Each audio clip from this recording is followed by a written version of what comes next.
Good morning, students. How are you all? So we were studying chapter 11, force and pressure. Until now we have completed everything about force. Today we will start what is pressure and we'll complete this chapter today. Previous class में आपने पढ़ा था कि हवाएं कितनी strong होती हैं. Storms, cyclones के टाइम पे हमने देखा कि रूफ्स की छतें तक उड़ जाती हैं, यानी कि एयर बहुत ही स्ट्रॉन्ग प्रेशर क्रिएट करती है. नाउ प्रेशर और फोर्स के बीच में क्या रिलेशन है वो हम इस चैप्टर में पढ़ेंगे. अगर हम किसी नेल को उसकी हेड की तरफ से, यानी कि इस हिस्से की तरफ से अगर वुड में पुश करना चाहें तो क्या हम कर पाएंगे? नहीं. लेकिन अगर हम जो पॉइंटेड एरिया होता है, नीचे वाला जो शार्प एरिया होता है, वहाँ से पुश करने की कोशिश करें नेल को तो हम ईजिली कर पाते हैं. सिमिलरली अगर हम वेजिटेबल्स कट कर रहे हैं और हम ले रहे हैं एक ब्लंट नाइफ. ब्लंट नाइफ क्या होता है? जो कि शार्प नहीं होता, खुरदुरा होता है, जिसकी बनावट नहीं होती. उस नाइफ के साथ अगर हम वेजिटेबल कट करेंगे तो क्या हम इजीली कर पाएंगे? नहीं. लेकिन अगर एक शार्प नाइफ होगा जिसकी एजेस तीखे हैं, शार्प हैं, जिसका सरफेस एरिया कम है, उससे अगर हम सब्जी काटने की कोशिश करें तो इजीली कर पाते हैं. So do you get the feeling that the area over which the force is applied plays a role in making the task easier? जिस एरिया पर, सरफेस एरिया पर हम फोर्स अप्लाई कर रहे हैं वो बहुत ही इम्पोर्टेंट रोल प्ले करता है प्रेशर में. प्रेशर आखिर होता क्या है? The force acting on a unit area of a surface is called pressure. वो फोर्स जो कि एक यूनिट एरिया पे लग रहा है उसे हम क्या कहेंगे? प्रेशर. तो प्रेशर का फॉर्मूला क्या होगा? Pressure is equal to force per unit area on which it act. पूरे एरिया नहीं लेना हमें, जिस एरिया पर फोर्स लग रहा है सिर्फ वो एरिया. सो उसको जब हम डिवाइड करते हैं फोर्स से तो हमें क्या मिलता है? Pressure. So the force acting on a unit area is called pressure. Now यहाँ पर हम सिर्फ उन्हीं फोर्सेस को लेंगे जो कि परपेंडिकुलरली एक्ट कर रहे हैं सरफेस पे. परपेंडिकुलर का क्या मतलब है? 90 डिग्री पे लग रहे हैं. बिल्कुल 90 डिग्री पे जो फोर्सेस एक्ट कर रहे हैं सरफेस पे, उन्हीं को हम यहाँ पर कंसीडर करेंगे. I now understand why potters placed a round piece of cloth on their head when they have to carry heavy loads. हम देखते हैं कि जो कुली होते हैं, जो कि सामान ढोते हैं, वो अपने सिर पर एक राउंड कलर का कपड़े का पीस रखते हैं. वो किस लिए रखते हैं? अगर हमें इस तरह देखना है कि जितना छोटा एरिया होता है उतना ही ज़्यादा प्रेशर होगा. क्योंकि यहाँ पर अगर हम देखें तो प्रेशर इनवर्सली प्रोपोर्शनल है एरिया के. प्रेशर और एरिया आपस में विपरीत हैं. अगर प्रेशर बढ़ेगा तो एरिया कम एरिया में ज़्यादा प्रेशर लगता है, और ज़्यादा एरिया होगा तो प्रेशर कम लगेगा. सो अगर सामान एज इट इज़ रखा जाएगा सिर पर, तो जो टच वाला एरिया है, जितने सरफेस को हमारा सिर सूटकेस के जितने सरफेस को टच कर रहा है वो बहुत ही कम होगा. जितना वो कम होगा उतना ज़्यादा प्रेशर लगेगा. इसका मतलब जो सामान है, सूटकेस है, उसका प्रेशर बहुत ही ज़्यादा लगेगा. लेकिन जब हम ये राउंड कलर का पीस रख लेते हैं, कपड़ा रख लेते हैं अपने सिर पे, तो क्या होता है? सरफेस एरिया बढ़ जाता है. अब सूटकेस पूरे के पूरे राउंड जो पीस है हमारे पास, जो इंडी है, उसके पूरे के पूरे सरफेस पे टच हो रहा है. इसका मतलब सरफेस एरिया बढ़ गया. सरफेस एरिया बढ़ गया तो प्रेशर डिक्रीज हो गया, इन्वर्सली प्रोपोर्शनल है. तो इसीलिए जो है राउंड पीस जो है, इंडी है, वो सिर पे रखी जाती है ताकि प्रेशर को कम किया जा सके. Now let's move ahead. Now ये हमने देख लिया है कि जितना ज़्यादा एरिया होगा उतना कम प्रेशर, और जितना कम प्रेशर हो कम एरिया होगा उतना ज़्यादा प्रेशर. यहाँ से हम ये भी बता सकते हैं कि हम नेल को जब उसके हेड की तरफ से पुश करने की कोशिश कर रहे थे तब क्यों नहीं कर पाए, क्योंकि सरफेस एरिया ज़्यादा था और प्रेशर वहाँ पे कम एग्जर्ट होता। लेकिन जब हमने पॉइंटेड साइड, जो तीखी साइड है, उस साइड से नेल को पुश करने की कोशिश की तो वहाँ पे सरफेस एरिया कैसा था, कम, और प्रेशर कैसा होगा, ज़्यादा। सो हम ज़्यादा प्रेशर अप्लाई कर पाते हैं जब हम पॉइंटेड साइड की तरफ से नेल को पुश करते हैं, इसीलिए वो पुश करना इजी हो जाता है। अब आप ये भी बता सकते हैं कि आप जो स्कूल का बैग लेके जाते हैं तो जो बैग की स्ट्रिप्स होती हैं, बैग की जो स्ट्रिप्स होती हैं वो चौड़ी क्यों होती हैं, ब्रॉड क्यों होती हैं, ताकि सरफेस एरिया ज़्यादा हो सके और आपके कंधों पे प्रेशर कम पड़े। सिमिलरली आप ये भी बता सकते हो कि जो कटिंग वाले टूल्स होते हैं वो शार्प क्यों होते हैं, ताकि सरफेस एरिया कम हो जाए और हम प्रेशर लगा सकें। जहाँ पे भी हमें प्रेशर ज़्यादा लगाना होगा हम सरफेस एरिया कम लेके चलेंगे, जहाँ हमें प्रेशर कम चाहिए होगा वहाँ हम सरफेस एरिया ज़्यादा लेके चलेंगे। अब हम देखते हैं कि क्या लिक्विड और गैसेस भी प्रेशर एक्सर्ट करते हैं, क्या वहाँ पर भी एरिया डिपेंड करता है फोर्स पे। Let's see. So pressure exerted by liquid and gases. Activity 11.8। Activity 11.8 में हम लेके चलते हैं एक ट्रांसपेरेंट ग्लास ट्यूब, या फिर हम एक प्लास्टिक की पाइप भी ले सकते हैं जो ट्रांसपेरेंट हो। लेंथ हम लेके चलेंगे ट्यूब की 15 सेंटीमीटर और डायमीटर हम लेके चलेंगे 5 से 7.5 सेंटीमीटर तक। नाउ हम एक थिन शीट लेंगे अच्छी क्वालिटी वाली रबर की, जो कि ईजिली फटे ना। उस रबर को हम नीचे टाई कर देंगे एक एंड में पाइप के, जैसा कि डायग्राम में यहाँ दिखाया हुआ है। ये हमने रबर को टाई कर दिया। नाउ हम इसके अंदर पानी भरते हैं और हम देखते हैं कि प्रेशर कितना लग रहा है। बॉटम की तरफ प्रेशर लगा रहा है।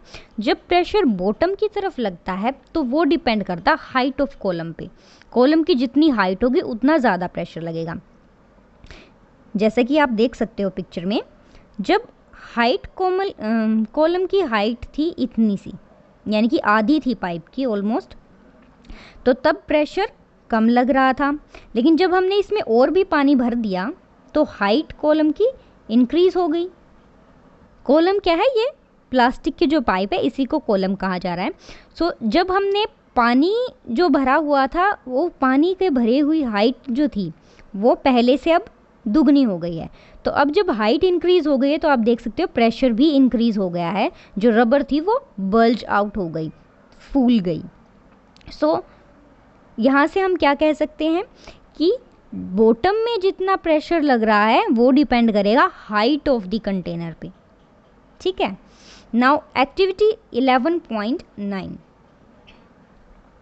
एक्टिविटी 11.9 में हमने एक प्लास्टिक की बोतल ली। इसके अंदर हमने एक सर्कुलर एक सिलेंड्रिकल ग्लास ट्यूब फिक्स की है, जो कि फ्यू सेंटीमीटर की एक छोटी सी ग्लास ट्यूब हमने यहाँ पे साइड में फिट की है।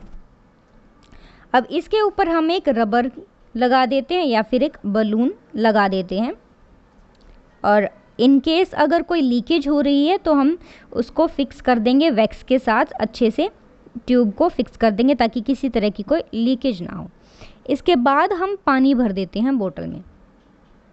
अब हम देखेंगे कि अब तो हमने बॉटम में नहीं लगाया हुआ रबर, अब तो हमने साइड में लगाया है। इसके बावजूद गुब्बारा जो है, ये हमारी जो रबर है, ये ब्लज हो जाती है, फूल जाती है। ये किस वजह से हुआ? अब क्योंकि बॉटम के अलावा जो वाटर है, लिक्विड है, वो जो कंटेनर है उसकी वॉल्स पर भी प्रेशर एक्सर्ट करता है। यानी कि इसकी जो ये वॉल्स हैं बोतल की, यहाँ पर भी वाटर एक्सर्ट कर रहा है प्रेशर, इस तरफ भी, इस तरफ भी, इधर भी, इधर भी। तो इधर प्रेशर एक्सर्ट कर रहा है तो पानी इधर जाता है और इसके अंदर, और ये फूल जाता है, रबर बल्ज आउट हो जाती है। यहाँ से हमें क्या पता चलता है? That liquid exert pressure on the walls of the container. Now let us see activity 11.10. इस एक्टिविटी में हम एक खाली प्लास्टिक की बोतल लेंगे या कोई और सिलेंड्रिकल कंटेनर भी ले सकते हैं। फॉर एग्जांपल आपने कोई पाउडर की बोतल ले ली, कोई सॉफ्ट ड्रिंक की बोतल ले ली। इसके अंदर हम 4 होल्स क्रिएट करेंगे, 4 डायरेक्शंस में, इधर कर दिया, एक आगे की तरफ, एक पीछे की तरफ कर दिया। हमें ये ध्यान रखना है कि जो हाइट है होल्स की वो सेम रहनी चाहिए, यानी कि ये जो डिस्टेंस है, ये डिस्टेंस बॉटम से जो हाइट है वो चारों होल्स की सेम हो। अब हम पानी भर देते हैं। पानी भरने के बाद हम देखेंगे कि जो ये स्ट्रीम्स निकल रही हैं पानी की, यानी कि जो ये पानी निकल रहा है चारों होल्स में से, ये एक जैसा डिस्टेंस पर ही गिर रहा है, यानी कि बोतल से जो ये पानी के गिरने तक का डिस्टेंस है ये सेम है चारों ही होल्स के लिए। इसका रीज़न यानी कि जो ये डेप्थ है, ये यहाँ तक को जो प्रेशर एक्सर्ट हो रहा है चारों डायरेक्शंस में वो सेम लग रहा है, चारों डायरेक्शन में एक जैसा प्रेशर लग रहा है, इसीलिए एक जैसे डिस्टेंस तक पानी गिर रहा है। This shows that liquid exert equal pressure in same depth. अगर डेप्थ सेम है, गहराई सेम है, तो प्रेशर भी सेम एक्सर्ट होगा। यहाँ से इन सभी एक्टिविटीज़ को देखते हुए हम कह सकते हैं that liquid exert pressure on the walls of the container. Liquid pressure exert करता है कंटेनर की वॉल्स पे। अब हम देखते हैं क्या गैस भी एक्सर्ट करती है प्रेशर वॉल्स पे। Before that Burje is saying कि उसने पाइप से वाटर लीक होते हुए देखा है, वहाँ से फाउंटेन्स जैसा निकलता है, फाउंटेन्स की तरह पानी निकलता है जब किसी पाइप में कोई लीक हो या फिर होल हो जाए या जॉइंट से लीकेज हो। इसका रीज़न क्या होता है? इसका रीज़न ये नहीं है कि वाटर प्रेशर एक्सर्ट कर रहा है। यस, बुझो इज़ राइट। जो पानी है वो पाइप की वॉल्स में प्रेशर एक्सर्ट कर रहा है, जिसकी वजह से पानी बाहर आ रहा है। Now let us see whether gas also exert pressure on walls. हम एक गुब्बारा लेते हैं, गुब्बारे को फुलाते हैं। जैसे ही गुब्बारे को हम अपने मुंह से हटाते हैं, हम कोशिश करते हैं कि हम गुब्बारे का जो माउथ है उसको बंद कर दें, जहाँ से हमने गुब्बारे में हवा डाली थी उस जगह को हम बंद कर दें। क्यों? वरना सारी की सारी गैस बाहर निकल आएगी, क्योंकि गैस प्रेशर एक्सर्ट करती है, उस प्रेशर की वजह से वो बाहर निकलने की कोशिश करेगी। अगर मान लो आपके गुब्बारे में एक छोटा सा होल है, क्या तब आप गुब्बारे को फुला पाएंगे? नहीं, आप नहीं फुला पाएंगे, क्योंकि एयर का प्रेशर इतना है कि वो उस होल से लीक होती रहेगी। नाउ यहाँ से इन ऑब्जर्वेशन से हम ये कह सकते हैं कि एयर ऑल्सो एक्सर्ट प्रेशर, और वो किस डायरेक्शन में प्रेशर एक्सर्ट कर रही है? सभी डायरेक्शंस में, ऑल डायरेक्शंस में वो प्रेशर एक्सर्ट करती है। अगर हमारी बाइसिकल को पंचर हो जाता है, बाइसिकल ट्यूब में पंचर है, तो हम देख सकते हैं कि बाइसिकल ट्यूब की सारी हवा बाहर निकल गई है।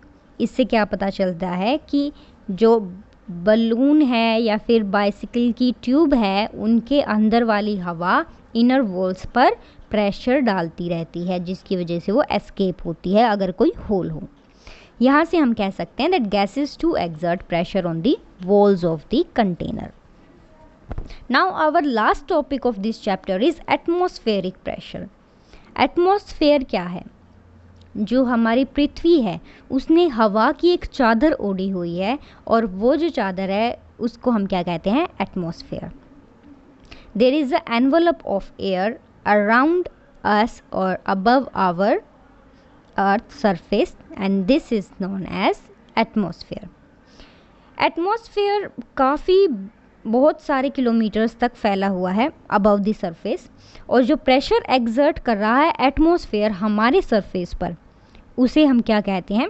Atmospheric pressure. हमें पता है कि प्रेशर क्या होता है? Force per unit area. एक यूनिट एरिया में, यूनिट यानी कि 1 सेंटीमीटर स्क्वायर, तो 1 सेंटीमीटर स्क्वायर में जो फोर्स एक्सर्ट हो रहा है उसे हम क्या कहेंगे? Pressure. Now if we imagine a unit area and a very long cylinder standing on it filled with the air, हम मानते हैं कि ये यूनिट एरिया है और इसके ऊपर एक बहुत ही लंबा सा हमने सिलेंडर खड़ा कर दिया। तो इस सिलेंडर के अंदर जो एयर फील्ड है उसका जितना वेट होगा, जो हवा इस सिलेंडर के अंदर है उसका जितना वेट होगा वो क्या होगा, हमारा एटमॉस्फेरिक प्रेशर।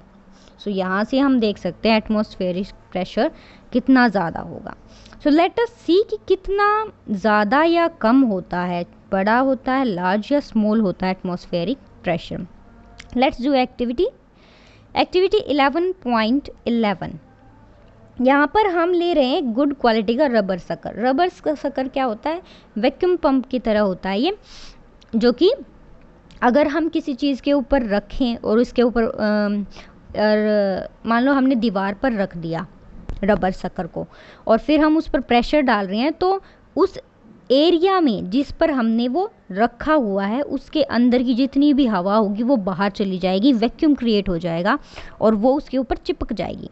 ऐसे ही वैक्यूम सकर्स या कहें एयर सकर्स जो हैं वो प्रेजेंट होते हैं कुछ जानवरों में, जैसे कि लिजर्ड है, वो कैसे चिपक चिपक के दीवार पे चलती है, क्योंकि उसके पैरों में ऐसे ही सकर्स प्रेजेंट होते हैं। जैसे वो दीवार पर पैर रखती है तो जितने एरिया में उसका पैर रखा गया है उसकी सारी हवा बाहर निकल जाती है और उसका पैर जो है चिपक जाता है दीवार पे। इस तरीके से वो अगला पैर रखती है तो वो भी चिपक जाता है, हवा सारी निकल जाएगी और ऐसे वैक्यूम बना बना के वो दीवार पर चढ़ती है। तो ऐसा ही हम एक रबर सकर ले रहे हैं गुड क्वालिटी का और उसको हम प्रेस कर रहे हैं एक स्मूथ प्लेन सरफेस पे। हमने उसको प्रेस कर दिया अच्छे से, उसकी सारी हवा बाहर निकल गई, वैक्यूम क्रिएट हो गया। तो अब हम उसको अगर निकालने की कोशिश करेंगे, स्टिक हो गया वो सरफेस पे, यस इट स्टिक्ड। नाउ अगर we try to pull it off the surface, हम सरफेस से उसको बाहर निकालने की, पुल करने की, खींचने की कोशिश करते हैं, तो क्या हम कर पाएंगे? नहीं, हम नहीं कर पाएंगे। And why is this? This is because when you press the sucker most of the air between its cup and the surface escape. ये तो हमने देख लिया कि एयर सारी एस्केप हो जाती है। And this sucker stick to the surface because the pressure of the atmosphere act on it। जो एटमॉस्फेयर का प्रेशर है वो अब उस पे एक्ट कर रहा है और इसीलिए वो सक किए हुए रहता है। अब अगर हमें उसको हटाना है तो हमें इतना फोर्स लगाना पड़ेगा जो कि एटमॉस्फेरिक प्रेशर से ज़्यादा हो जाए। तो इतना फोर्स जब हम लगा देंगे तब हम सकर को बाहर निकाल सकते हैं सरफेस से, तब हम उसको पुल कर सकते हैं। सो एक ह्यूमन बीइंग के लिए उसको पुल करना बहुत ही मुश्किल होगा, बिकॉज ये जो एटमॉस्फेरिक प्रेशर ये बहुत ज़्यादा है कंपैरिजन टू जितना हम फोर्स लगा सकते हैं। सो यहाँ से आप आइडिया लगा सकते हो कि कितना ज़्यादा होता है एटमॉस्फेरिक प्रेशर। अगर मैं कंसीडर करूँ कि मेरे हेड का एरिया जो है वो 15 सेंटीमीटर इंटू 15 सेंटीमीटर है, यानी कि हाइट भी 15 सेंटीमीटर है और लेंथ भी 15 सेंटीमीटर है, तो कितना एटमॉस्फेरिक फोर्स एक्सर्ट होगा? It is nearly equal to the force of gravity of an object of mass 225 kg। अगर एक ऑब्जेक्ट का 225 kg मास है तो उस पे जितना फोर्स ग्रेविटी एक्सर्ट करती है उतना फोर्स या कहें उतना प्रेशर हमारे सिर पे लगेगा, जो कि इक्वल होगा 2250 न्यूटन के, और ये फोर्स बहुत ही ज़्यादा होता है। तो ऐसा क्यों होता है कि हमारी जब एटमॉस्फेरिक प्रेशर इतना ज़्यादा है तो हम क्यों नहीं क्रश हो जाते, हमें हमारी हड्डियाँ क्यों नहीं चकनाचूर हो जाती इतने प्रेशर में? उसका रीज़न ये है कि जो प्रेशर बाहर है वही प्रेशर हमारी बॉडी के अंदर है, यानी कि एटमॉस्फेयर का जो एटमॉस्फेरिक प्रेशर है उतना ही एटमॉस्फेरिक प्रेशर हमारे शरीर के अंदर है। तो एक दूसरे को बैलेंस करके कैंसिल आउट कर जाते हैं और हमारे ऊपर कोई असर नहीं होता उस प्रेशर का। Now let's see some facts. Did you know Otto von Guericke, ये एक जर्मन साइंटिस्ट थे 17th सेंचुरी में। इन्होंने एक ऐसा पंप बनाया था जो कि एयर को बाहर निकाल सके किसी भी वेसल से, और इसका वो यूज़ करते थे एयर निकालने के लिए। उन्होंने सोचा कि चलो मैं ये दिखाता हूँ कि कितना फोर्स एक्सर्ट कर सकता है एक एयर प्रेशर। इसके लिए उन्होंने 2 होलो मेटेलिक हेमिस्फेयर लिए। हेमिस्फेयर क्या होता है? हेमिस्फेयर होता है, एक हमने गोल बॉल ली, उसको आधा काट दिया, तो जो वो आधी कटी हुई बॉल है वो होती है हमारी हेमिस्फेयर। और होलो यानी कि खोखला, वो अंदर से खाली है। जैसे ये बॉल दिखा रखी है, तो इसका जो आधा हिस्सा है, ये वाला हिस्सा, ये एक हेमिस्फेयर है, और ये होलो है यानी कि अंदर से खोखली है। उसने एक ऐसी 2 बॉल्स ली, उनको आपस में जोड़ दिया और उनके अंदर की सारी हवा को खींच लिया। डायमीटर हेमिस्फेयर बॉल का इन्होंने बता दिया 51 सेंटीमीटर था। अब उन्होंने सारा खींच लिया तो अंदर क्या बन गया? वैक्यूम। वो आपस में बहुत ही स्ट्रॉन्ग फोर्स से जुड़ गए और they have a high atmospheric pressure acting on it. यहाँ उन्होंने फिर 8 घोड़े इस तरफ लिए, 8 घोड़े इस तरफ लिए, और बॉल को खींचने की कोशिश की कि ये जो हेमिस्फेयर जुड़ गया है इसको हम किसी तरीके से खोल दें, पुल कर लें, टूट जाइए, बट नहीं हो पाया। इतना फोर्स एक्सर्ट करने पर भी 8 घोड़े भी उसको नहीं खोल पाए हेमिस्फेयर को। ये क्या शो करता है कि एटमॉस्फेरिक प्रेशर या एयर प्रेशर का फोर्स बहुत ज़्यादा होता है। This was end of your chapter. Thank you for watching.